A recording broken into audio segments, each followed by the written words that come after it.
So welcome everyone. Welcome to the Health Connections Zoom series presented by AdventHealth. Today's topic is eating smart during times of high anxiety.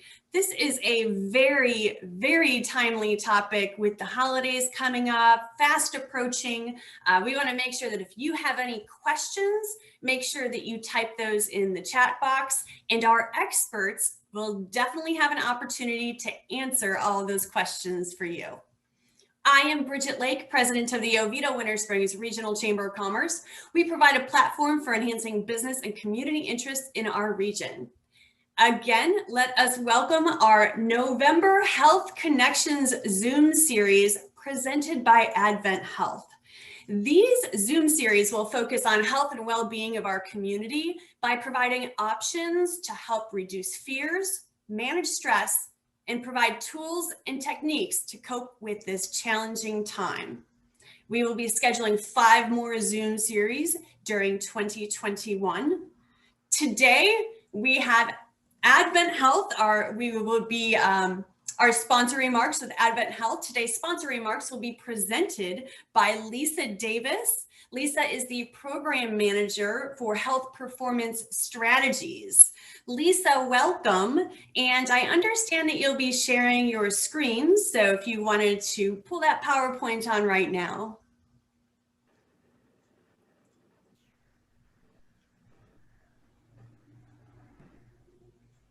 And let's give Lisa a second to pull that PowerPoint screen on. As I was saying, today we are here. Today's topic, eating smart during times of high anxiety. Thank you, Bridget. Can everyone see my screen okay?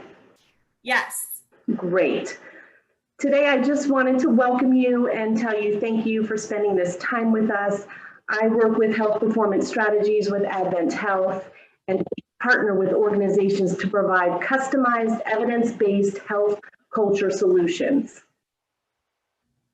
So again, we work with our Creation Health principles, which is a whole person, whole health, well-being foundation to work on sustainable behavior changes, reducing health risks, improving quality of life, enhancing productivity. So we do collaborate with employers, brokers, benefit consultants, and partners to provide those customized, innovative whole person health programs.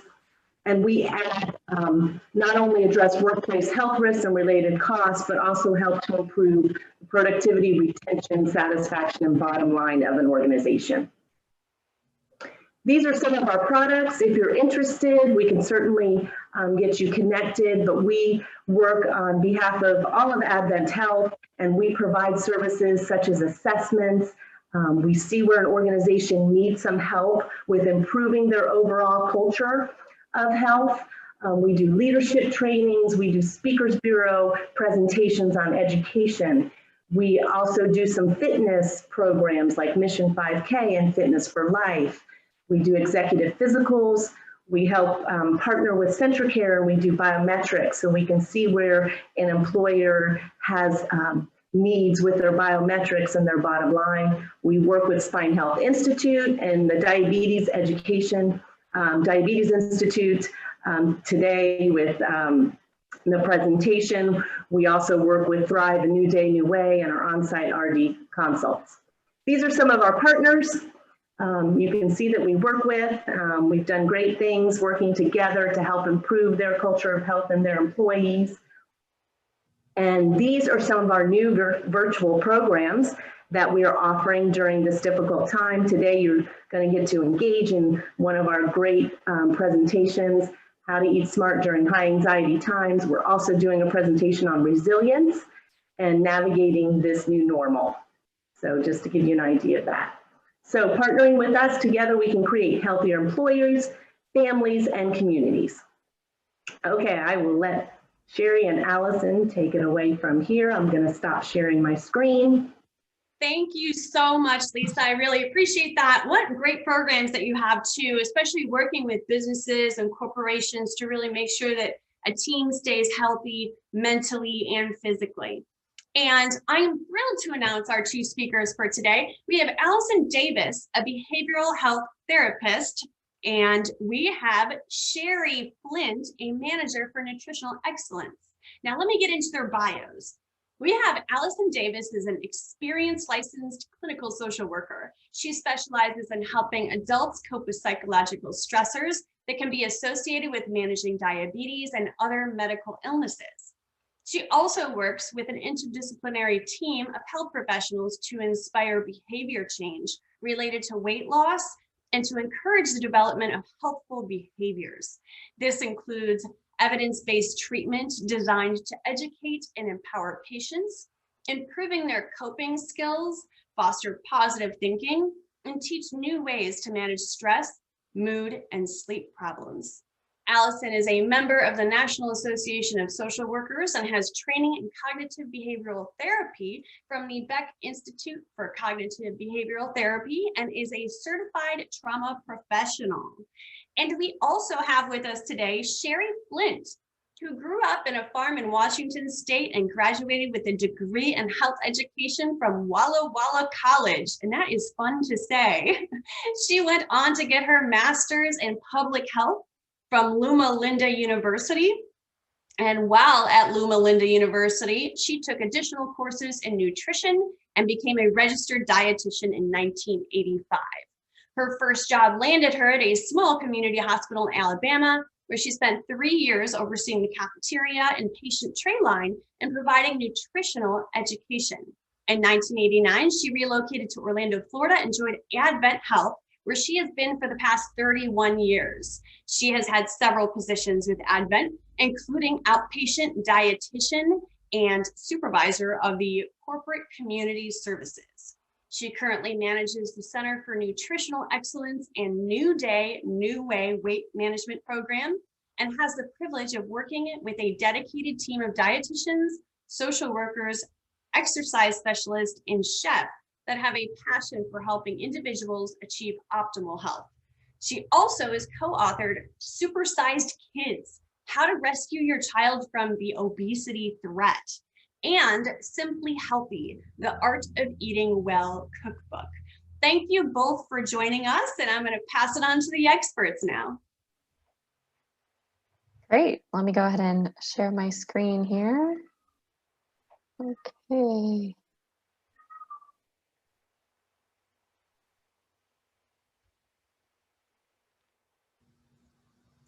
All right. Can you all see that PowerPoint there? Looks great. Okay, great. So thank you so much for that wonderful introduction. I'm Allison, and today I'll be speaking with Sherry on eating smart during times of high anxiety, something we could really all use right now, I think. So I always like to start my presentations by just doing a check-in. I want to acknowledge that this is a difficult time for all of us. Sometimes we forget to take a pause and just acknowledge what 2020 has brought us this year. And I like to start our presentations by taking a mindfulness minute. Now, this is a great form of self-care. It's a great activity for stress relief, and it's something you can practice in order to help you eat smart. So we're just going to take 60 seconds for those of you viewing, and I'd like you to close your eyes if that's comfortable for you. If not, you can leave your eyes open, and I'd like you to just think about your happiest memory. Think about your happiest memory. What does it look like? Who's there with you? What do you hear? What do you smell? And we're just going to take 60 seconds to be with that happiest memory.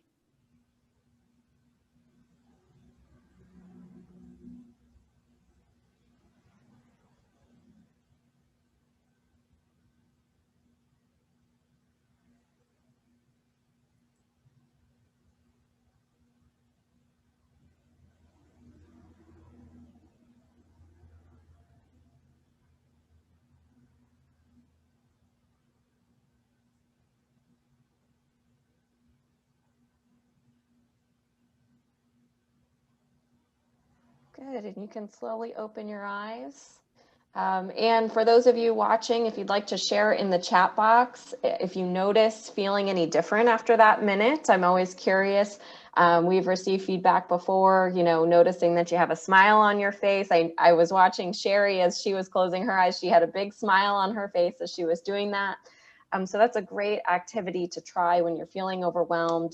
It just takes 60 seconds to kind of have a nice refresher there. So if anyone wants to share in the chat box, how are you feeling? Are you feeling more relaxed? Are you noticing any kind of difference? We'd love to hear your feedback. I know I'm feeling more relaxed. I was thinking about being on the beach. I just took a vacation and I just kind of went back to that moment where, just listening to the sound of the waves, it was perfect. That's wonderful. Wonderful. Good. So first, in order to understand how to eat smart, we have to understand what is emotional eating, right? Because that's really what we're talking about here today. So emotional eating is the propensity to eat in response to positive and or negative emotions. So oftentimes when we think about emotional eating, we're thinking about stress eating, or maybe I'm feeling sad, so I'm going to go buy some Ben and Jerry's, right? So we think about these negative emotions and eating in response to that. But emotional eating is not always associated with the negative emotions. Sometimes we emotionally eat with positive emotions. Thinking about the holidays coming up. Think about how much more we fill up our plates when we're with our loved ones around the holidays, which is typically a happy time for a lot of us. So thinking about this association between positive emotion and emotional eating. And I also like to include eating out of habit, right? Kind of this idea that the second you get home, you throw down your purse and then you're in the cabinet, right? Just out of habit, you're eating. So let's take a look at emotional eating. What purpose does emotional eating serve? And I love this picture that Sherry included for me. Thank you. Looks great. So eating can relieve stress. It can wake me up. It might make me feel better. Maybe it helps you feel in control. It can fulfill boredom. I know that I sometimes eat when I'm bored, right? Or just, again, eating out of habit. So keep these things in mind as we continue the presentation and reflect on, okay, what purpose does emotional eating serve for me? So let's briefly understand our psychological attachment to food. There is a biological component to our attachment to food. When we eat, the brain releases a feel-good chemical in the brain called dopamine. And junk foods produce even more of this reward, right? Those high sugar, energy dense foods that are really spiking the dopamine in the brain, that feel-good chemical. So food becomes connected to a sense of well-being. We hear the phrase, food is love. There's also a social conditioning component to our psychological attachment to food. We learn from a very young age that food is a reward, food is self-soothing. And so then when we're feeling down or stressed, we seek out food because we've learned that it makes us feel better. And I included this cute picture, this cute baby, right? Because as babies, when we cry, what do? We give the baby the bottle. So we learn from a very young age that food is self-soothing. And I came across a study that I thought was interesting that said in more than a quarter of families, food is considered an important way to show affection. So I thought that was interesting that we connect affection with food. Think about it when you're at the holidays and grandma makes her pecan pie. Is she going to be offended if you don't try a slice or two of that pecan pie, right? That's her showing her love. So just something to keep in mind. Okay, so looking at cortisol, that's our stress hormone. This actually increases hunger. So when we're stressed out, we're actually hungrier. The idea being the fight versus flight, right? So when we're preparing to face a battle, our body craves energy to either fight that battle or run away. So junk food, when we're stressed, is more desirable because our body is craving those energy-dense foods to help us prepare for a battle or to run away. Now, cortisol actually causes the body to hang on to extra fat, especially around the abdominal area. Again, because when we're stressed, our body wants to hold on to what we have in order to have the energy to face the stressor. Let's talk about sleep. Sleep is underestimated when it comes to stress and eating healthy. We want adequate sleep, meaning 7 to 8 hours. Inadequate sleep actually increases our cortisol, which is that stress hormone we just talked about, thus increasing our stress and weight retention. When we don't get adequate sleep, this also affects our executive decision making, right? So it's almost as if you've had maybe a glass or two of wine. The executive decision making is affected. You're maybe more likely to make a food decision that you wouldn't have had you been well rested. As we sleep, as we get good sleep, we produce hormones that make us feel more full. And when we don't get adequate sleep, we produce hormones that actually make us hungrier. If you think about it, when you're tired, your body is craving energy, so you're actually hungrier. So don't underestimate the power of a good night's rest. So let's discuss. I like to use this kind of fun example. I've got a picture of Homer here for Simpsons fans out there. Homer just started a diet because he'd like to lose some weight. So today he goes to work to a boring job at the local power plant that he doesn't like. He works long hours because his boss is putting a lot of pressure on him. Homer is feeling stressed. Homer gets home and he has an argument with his son Bart because he found out Bart is failing 2 classes. Homer is exhausted and he opens his pantry to decide what to eat. His choices are a donut or an apple.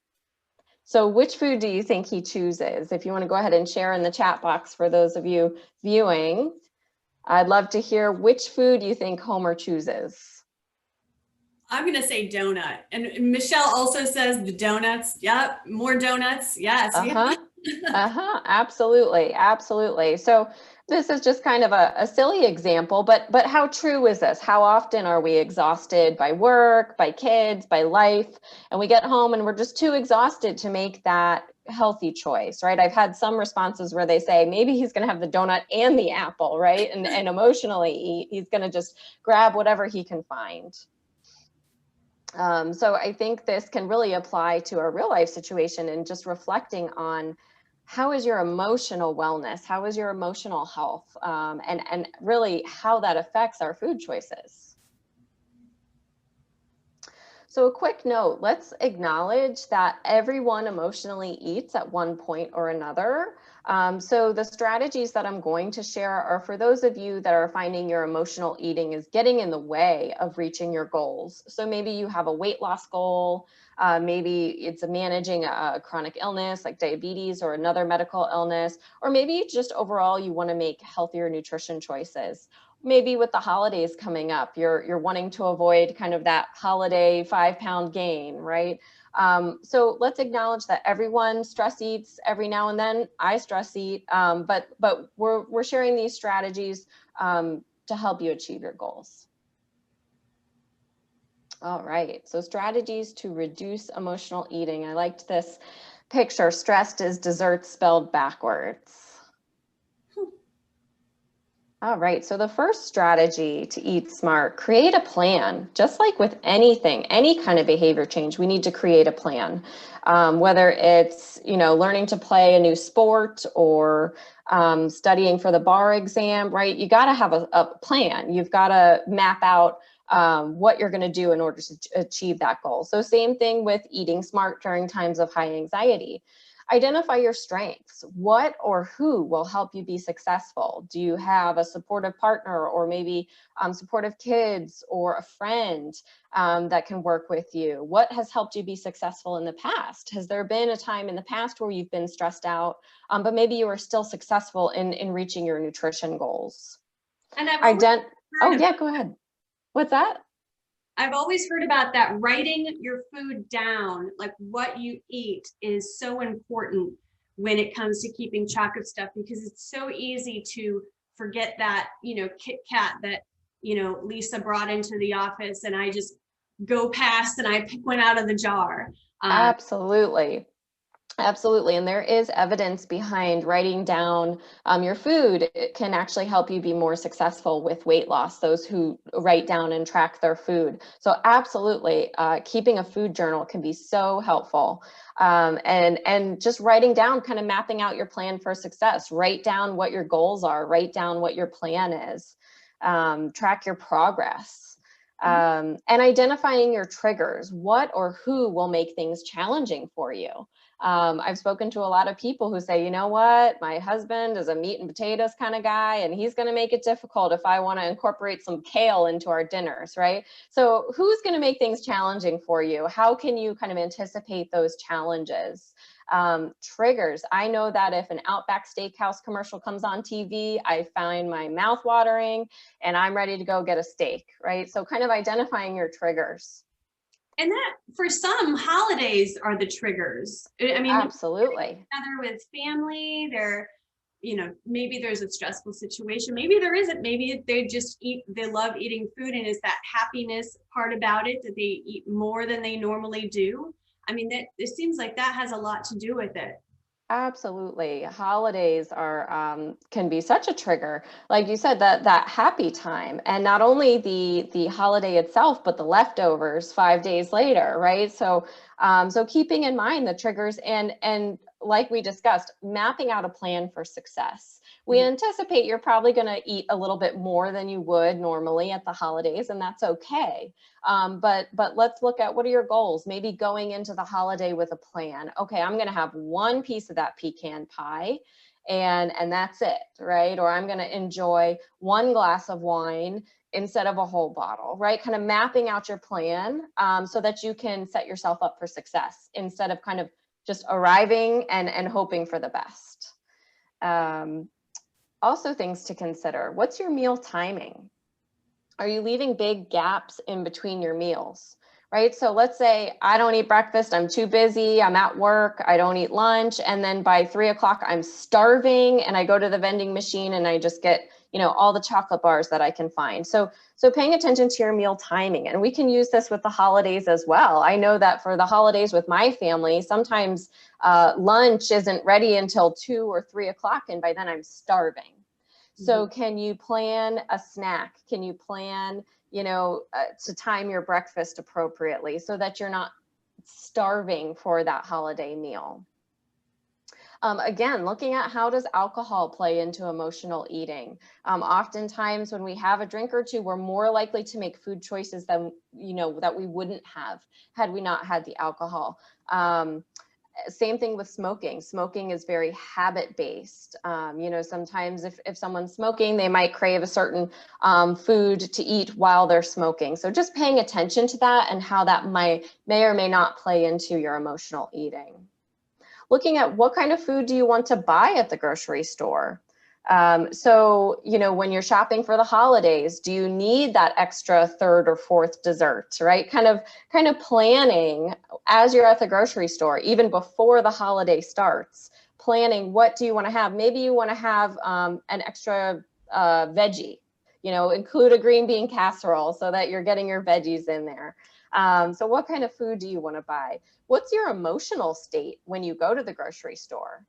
Are you going right after work at 5 p.m.? You just battled rush hour traffic, you're overwhelmed, you're stressed, and you're just kind of throwing things in the cart, you're starving, right? I know when I go to the grocery store and I'm hungry, I'm certainly going to buy some more foods that maybe I wouldn't have had I been not starving.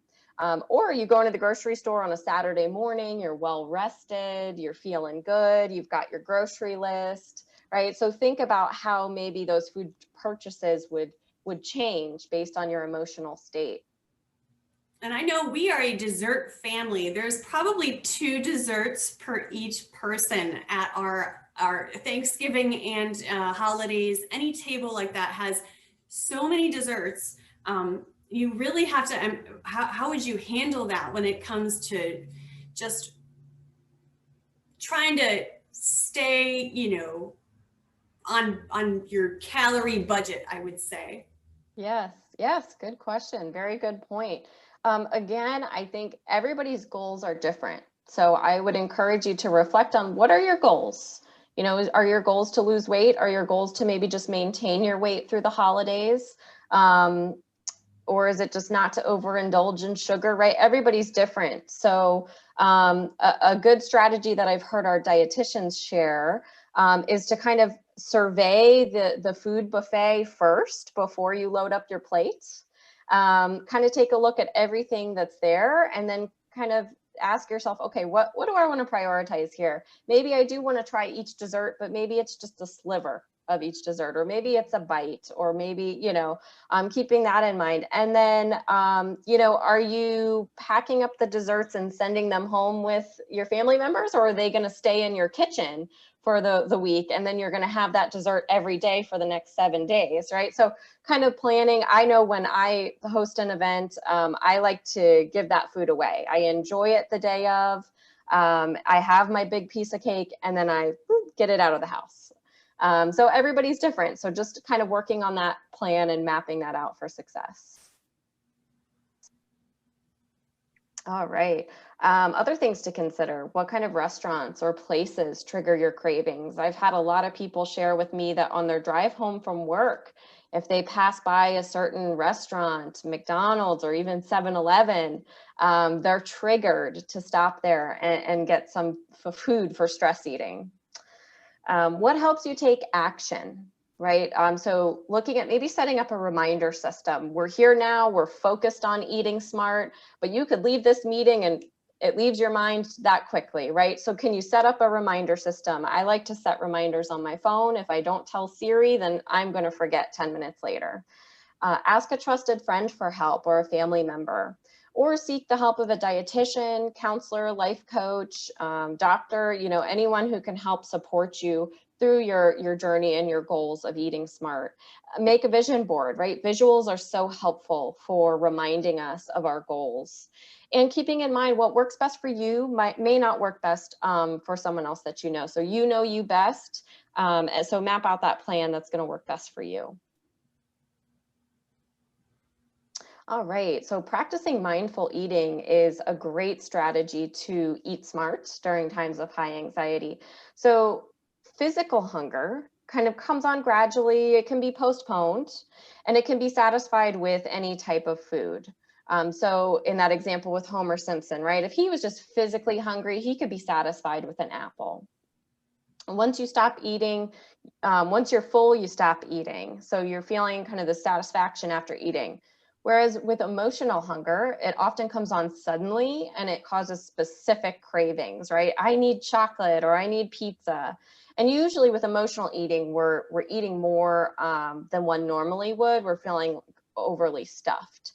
Oftentimes then you're feeling guilty and cross with yourself afterwards. So practicing mindful eating and just asking yourself, okay, am I physically hungry, or am I eating to fulfill an emotional need or another need? So to practice mindful eating, the first step involves noticing all the senses, tastes, textures, right? So really just kind of slowing things down as we're eating. Recognizing repetitive habits, such as eating as we're multitasking, eating on autopilot without being aware of what we're eating. So often we sit down in front of the TV, we kind of scarf down our dinner, and then before you know it, it's like we don't even remember eating. So can we slow things down, appreciate the food, be mindful of the tastes and the textures, and just be mindful of what triggers the initiation of eating and the stopping of eating. So kind of paying attention to how full you're getting as you're eating. So I'd like you to reflect and ask yourself, what is your psychological relationship to food? We've talked about a lot of different reasons why we emotionally eat. So I'd like you to think about, what is your relationship with food? So once you've identified what your relationship with food is, you can look at replacing the emotional eating with something else. So if eating helps you relieve stress, how about calling a friend instead? If it helps wake you up, how about stretching or going for a quick walk? If eating makes you feel better, how about doing some deep breathing? Great way to feel better and relax. If eating helps make you feel more in control, How about journaling your feelings, journaling everything that you do have a sense of control over? If eating helps fulfill boredom, find a hobby, right? I've got a piano behind me here, learning to play some piano. Habitual eating, if you're eating out of habit, practice that mindful eating. Ask yourself, okay, am I physically hungry or am I eating out of habit here? Increase self-care. This is something that I will talk about in all of my presentations. Self-care helps manage stress. It helps avoiding using food as your only pleasure. It reduces negative self-talk, and it helps with tolerating difficult emotions. Self-care is any activity that we do deliberately in order to take care of our mental, emotional, and physical health. And it's something that refuels us rather than takes away from us. So I've asked a lot of people, hey, what do you do for self-care? And a lot of people give me the response, well, I should exercise. Right? If exercise isn't refueling you, I'm not counting that as self-care. While exercise is wonderful self-care, I want you to find those things that refuel you, that bring you joy, that are going to refill your gas tank to give you the energy to eat smart during times of high anxiety. So what are these things that refuel us? A healthy, nutritious diet, getting enough sleep, those 7 to 8 hours, exercise, following up with your medical care, talking to a counselor, especially during this time, through a pandemic, through high stress times. There are a lot of counseling services out there and available to you. Use relaxation exercises or practice meditation, spending enough time with your loved ones. And if you can't do that right now through the pandemic, doing something like this, spending time virtually, FaceTiming with loved ones, calling them on the phone, sending them a letter, finding ways to stay connected. Doing at least one relaxing activity every day. This might sound like a lot for people. So often I ask people, hey, what do you do for self-care? And they just kind of look at me with a blank face. What do you mean self-care? I don't have time for that. So finding ways to kind of just build that in to your daily routine to lower your overall stress level so that when you are feeling overwhelmed and stressed, you're less likely to reach for that donut.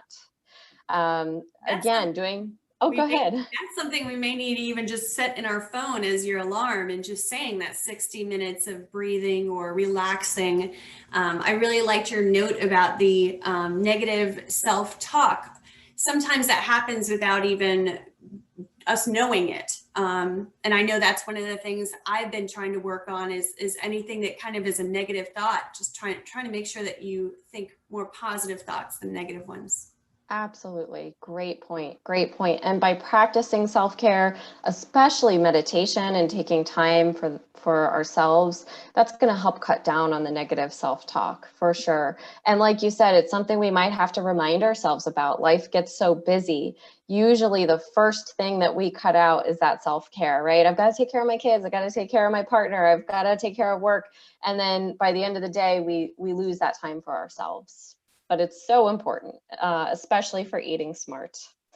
And looking for opportunities to laugh, right? So this doesn't have to take up a whole lot of your time. You can start by doing 5 minutes a day of self-care, 10 minutes a day of self-care, just carving out that time to really take care of yourself. Mm-hmm.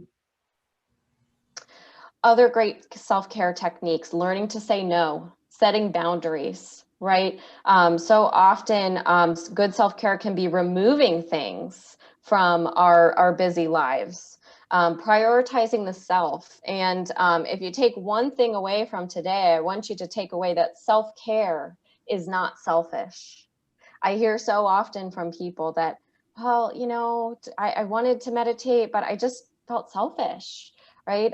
So self-care is not selfish. Let's remind ourselves that we need to prioritize ourselves in order to be successful in work, in relationships. We've got to take care of ourselves first. Reflecting on when have you successfully coped with stress in the past? What did you do? Who did you talk to? And remembering that everyone's self-care looks different. Right. So I've heard from people, well, my friend does yoga and I tried yoga and I hate it, but I'm just going to keep doing it. Right. Everybody's self-care looks differently. If you hate yoga, that's okay. So find what works for you, what brings you joy. And that might take some reflection and some discovery. Were you reading my thoughts with the I hate yoga? You were like dead on. I love it. I love it. My mom always tells me to do yoga. All right. So now I'm going to turn it over to Sherry to talk more about strategies for eating healthy during the holidays. Yes, thank you, Allison. And what I'm going to go over is going to look at more specifically the holidays around how we choose to eat, but it will really build on many things that Allison talked about. Because I think, as she mentioned in the beginning, one of the very important things to keep in mind is while we typically associate stress with negative events in our life, stress also happens when there's positive things. And a very simple definition of stress is any change in your normal everyday routine. It is going to cause stress, whether it's good or bad. So let's talk about a couple of things that can be important to navigate not only COVID, which adds stress, but now we're throwing the holidays on top of that. Allison mentioned eating on a regular basis, and one of the things that can be extremely helpful is to make breakfast a priority. Now, I'm not saying 6 o'clock in the morning you have to be awake and eat. Really, breakfast is that first meal you have within 1.5 hours of waking up. Once you get further into the day, it's not really breakfast, but with stress, one thing that really complicates stress is those ups and downs in our blood sugar level. And if we're not eating on a regular basis throughout the day, that becomes more prominent. So we want to see that more steady blood sugar level, which is where we get our energy from. You know, we eat, our body takes that food and produces energy. And then what we don't need right then, of course, is stored for use later. So what do we want to give our bodies in the morning to really get things up and going? And another thing to keep in mind, because I've had people say, well, I skip breakfast because I want to lose weight. Well, we do know that that first meal you eat does rev up your calorie burning engine, so your metabolism. Looking at healthy carbohydrates, fruits, some lean proteins, that is a great combination to get your day started. And especially if you're going to have a crazy day and you're not quite sure when you might get your meals, at least getting the day started.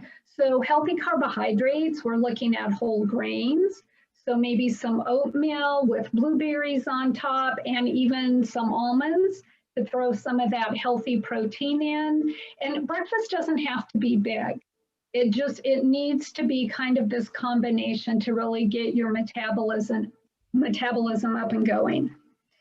And then also thinking about, especially holiday meals. So I'm going to ask a question, and if you would like to respond in the chat feature, I'd love to see what you think.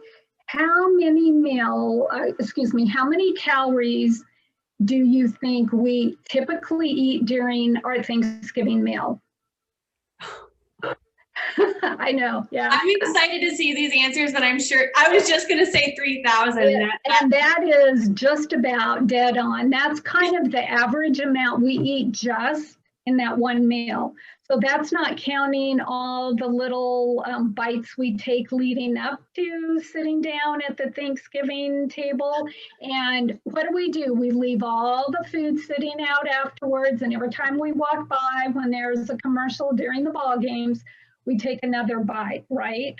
So really and truly, by the end of the day, we could have even anywhere from 4,000 to 5,000 calories. And that, unless you're a professional athlete, that is probably double to triple what you need. Now, unfortunately, from Thanksgiving through the end of the year, we have a lot of those meals, right? So, you know, we have our Christmas meal, our New Year's meal, other family gatherings, or, you know, in this year, there probably won't be as many office parties. That's going to look very different. But keeping in mind, we tend to really just kind of throw caution to the wind. And Allison talked about listening to those cues telling you you're getting full. Well, Thanksgiving is a great example of when we totally ignore, that little voice in our brain going, you're getting full. So be picky about what you put on your plate. Allison talked about surveying either the buffet table or the family table, depending what the situation is. And really, I always encourage people, focus on foods that you enjoy, but that are more specific to the holidays. So maybe you don't really have sweet potatoes that much throughout the year, but you have mashed potatoes all the time. So go with the sweet potato. Maybe there's apple pie for dessert along with pumpkin and pecan. Well, okay, most people eat apple pie all year round, but typically pumpkin and pecan are around the holidays. So really savor your favorite holiday foods and leave those things you typically eat year round for later on.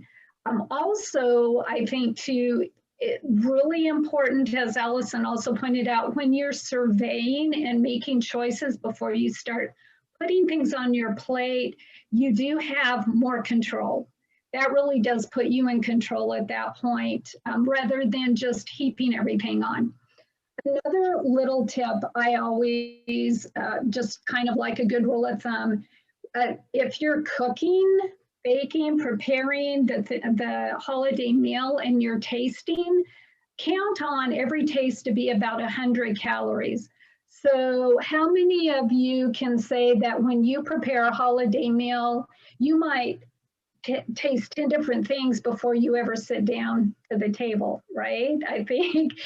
So a couple of things there, either have someone else prepare the meal or have someone else do the tasting and they can get the calories. But even aside from preparing the meal, just keep in mind, every time you walk by the table and you might be taking a bite of something, it's probably going to be at least 100 calories.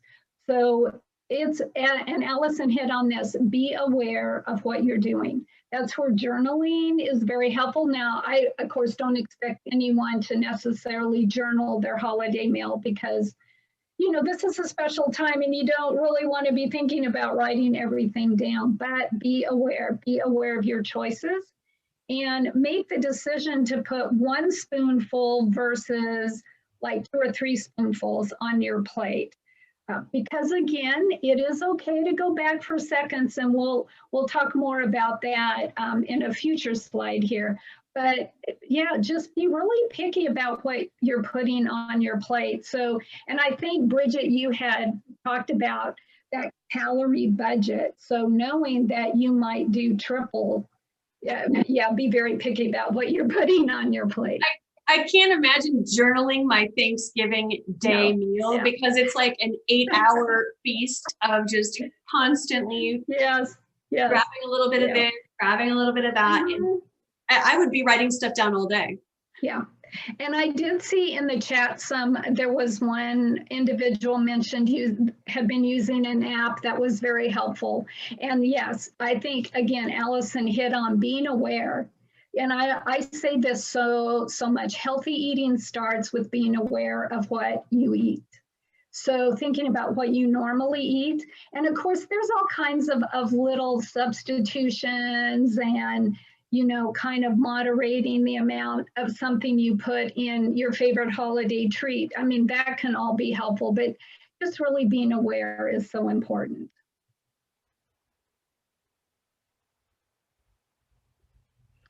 So a couple of other strategies. Don't go shopping on an empty stomach. Allison talked a bit about grocery shopping. You don't want to do that on an empty stomach. You don't want to be in a really kind of heightened emotional state.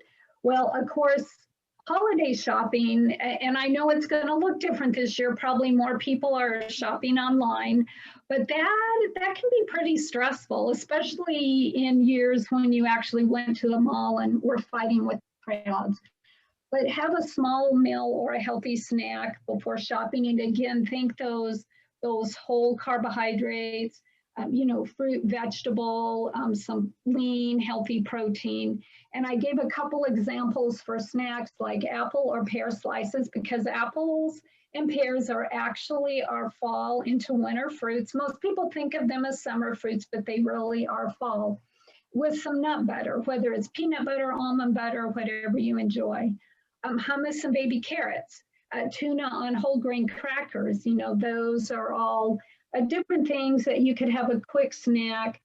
So you're not hitting like Cinnabon or, I know I live close to a mall that has a Dairy Queen in it. And yeah, so, just it takes the edge off, definitely, because it is very common to hit some of these vendors in the hospital, excuse me, not in the hospital, in the mall or wherever you're shopping, that maybe has a less healthy choice.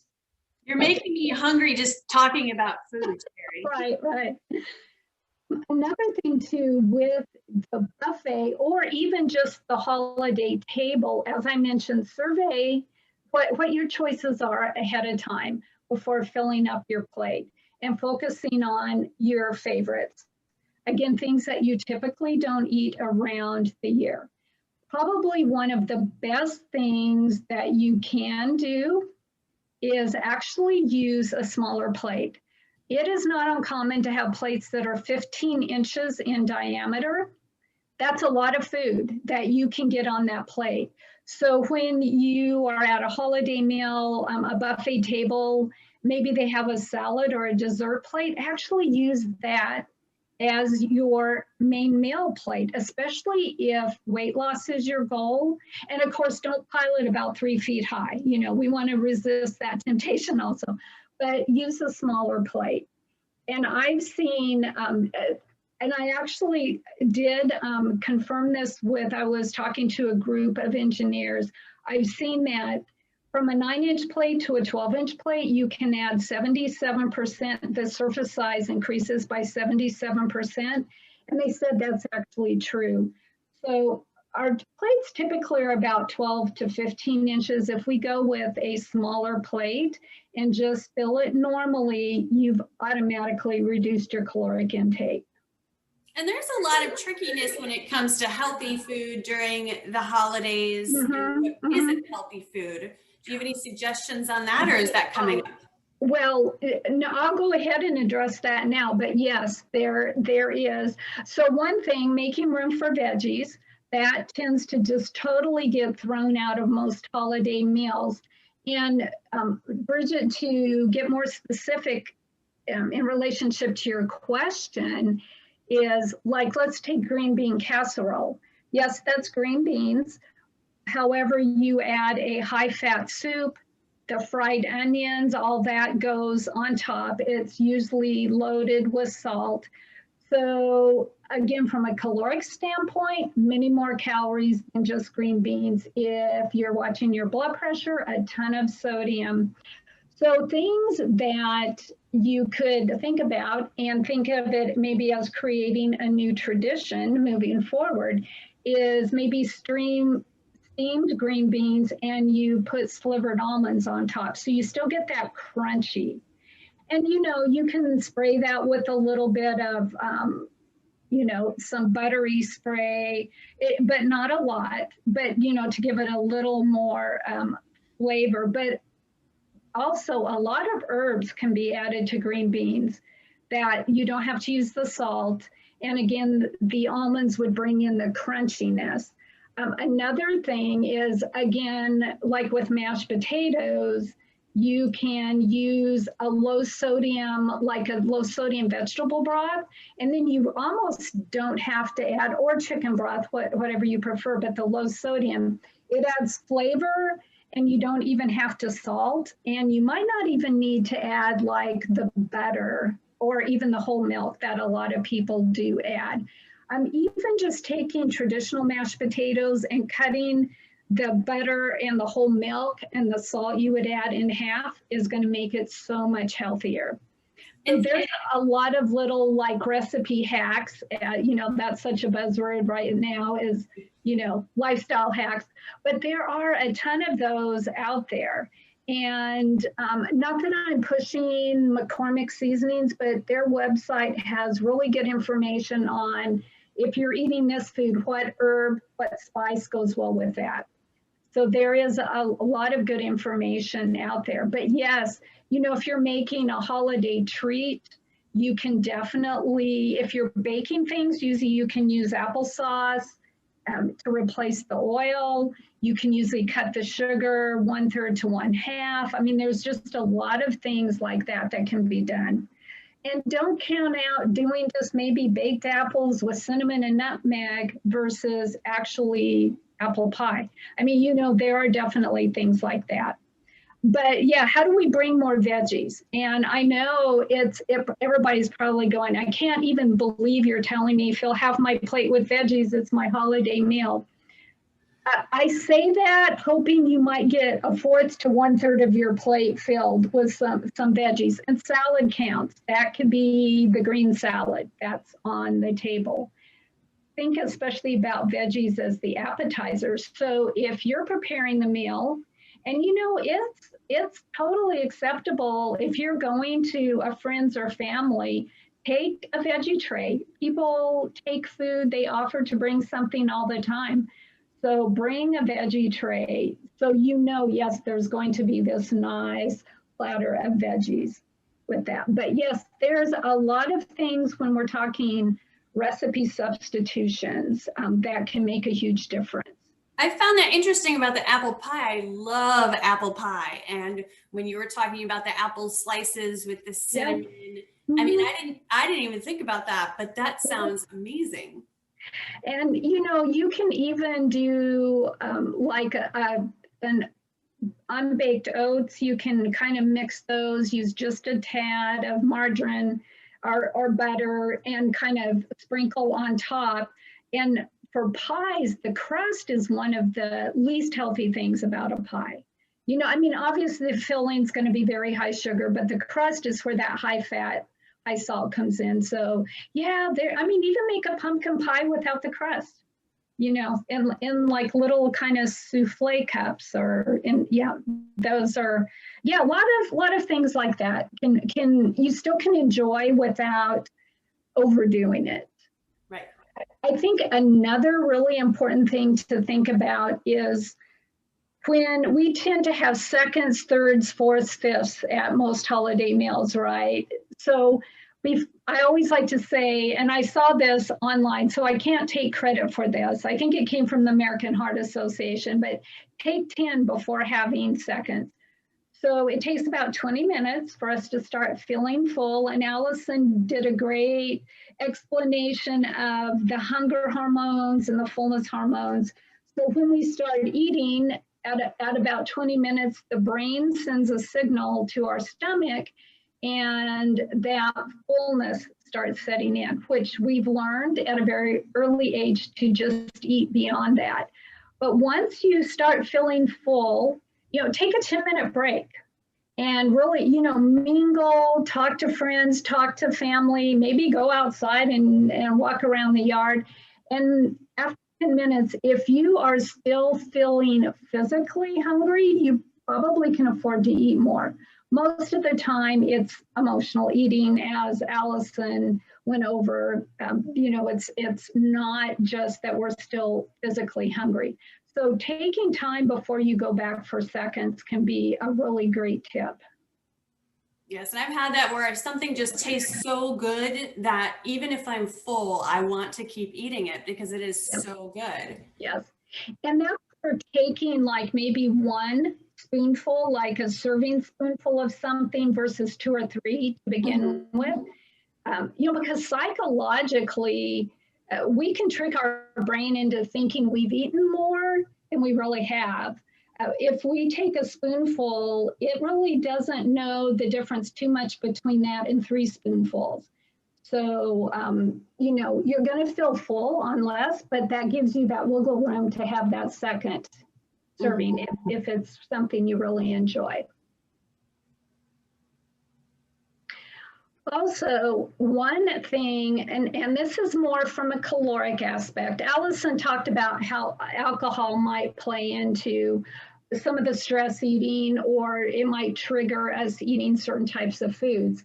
This time of year, there's a lot of specialty drinks that people only have this time of year. So eggnog can easily be 500 calories. Mixed drinks can be anywhere from 150 to 200 calories. I mean, just a glass of wine. And when I say a glass of wine, that's really a half a glass. Most wine glasses are about 8 ounces, and 4 to 5 ounces is actually considered one serving of wine. That runs about 100 calories.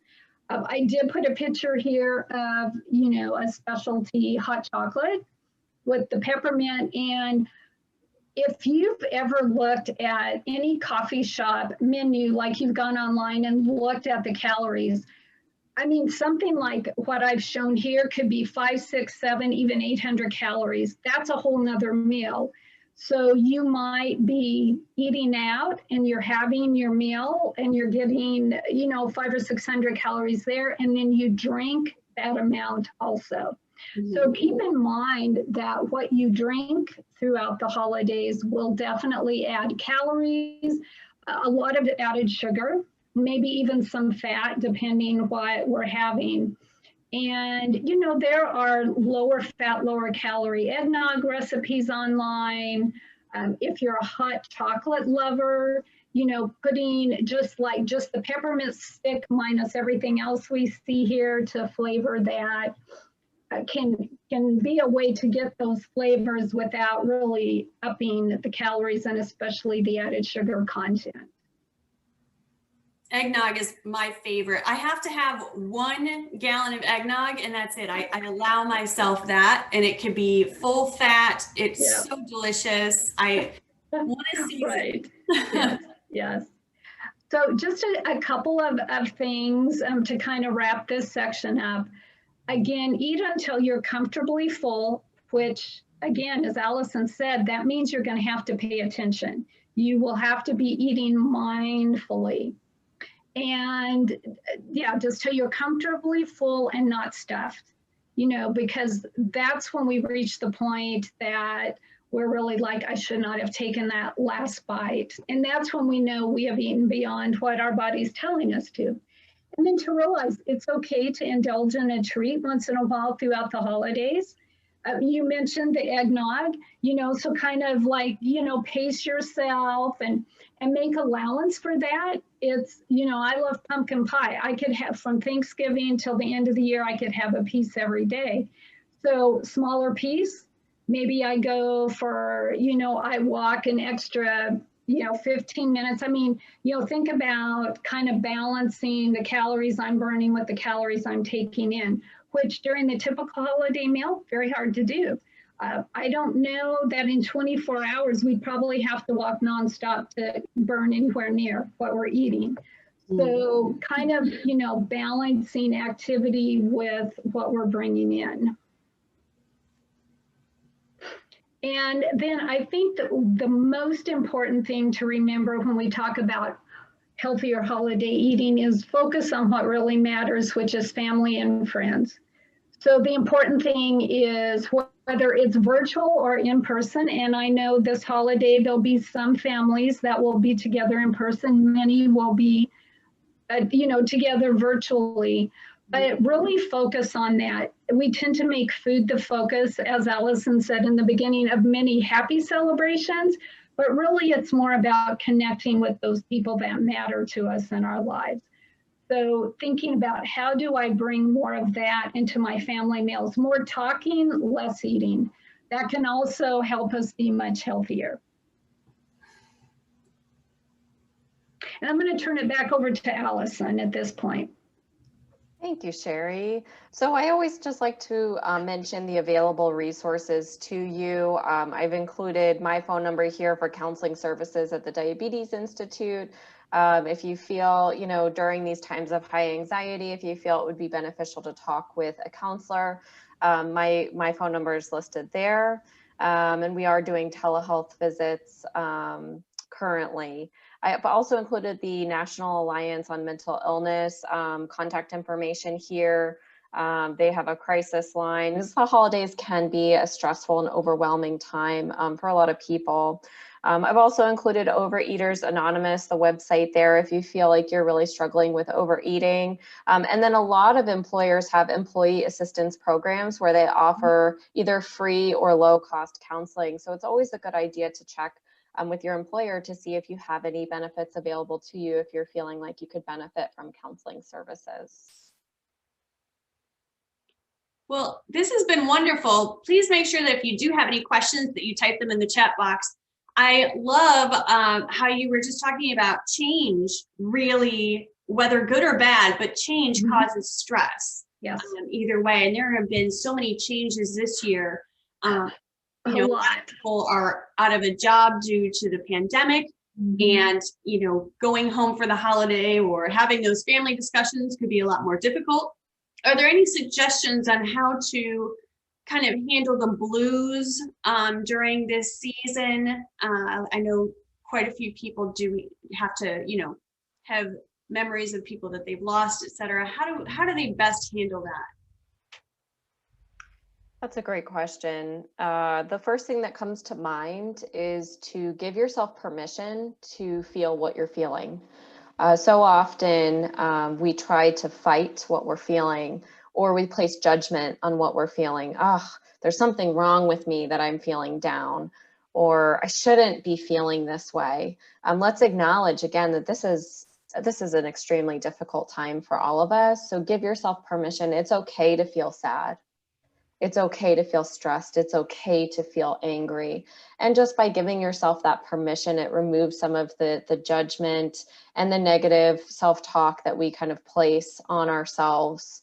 And again, reflecting on what can you do for self-care, taking care of yourself through this time, giving yourself grace, right? I know that as AdventHealth team members, as we switched from in-office to the virtual world, that was a difficult transition, right? So giving yourself permission to just feel what you're feeling, kind of acknowledging, I would tell myself, okay, it's okay. You're going to feel overwhelmed, right? With any change or adjustment, we're going to feel different emotions. So giving yourself that permission and taking care of yourself through that time, making sure that, you're getting outside to go for a walk. I know a lot of us are staying at home way, way, way more than we normally would. So making sure that you're getting some fresh air, that you're going outside, that you're staying connected with your loved ones, and reaching out for support. If you do feel you need that, reaching out to your doctor or a counselor or someone through,